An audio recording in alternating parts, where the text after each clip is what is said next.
North Carolina, northern Union County in the Piedmont of North Carolina, northeastern York County in upstate South Carolina, until 9:45 p.m. Eastern Daylight Time. At 8:49 p.m. Eastern Daylight Time, a severe thunderstorm was located 8 miles east of Gastonia, or near Belmont, moving east at 30 miles per hour. Hazard, 60 miles per hour wind gusts and penny-sized hail. Source, radar indicated. Impact, expects damage to trees and power lines.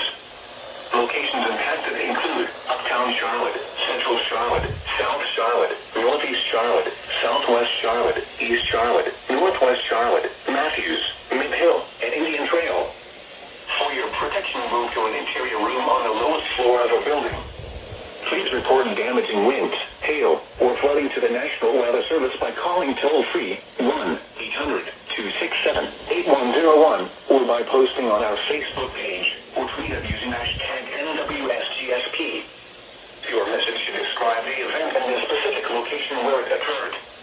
Repeating, a severe thunderstorm warning has been issued until 9:45 p.m. Eastern Daylight Time for the following counties in North Carolina, Nevada, Mecklenburg,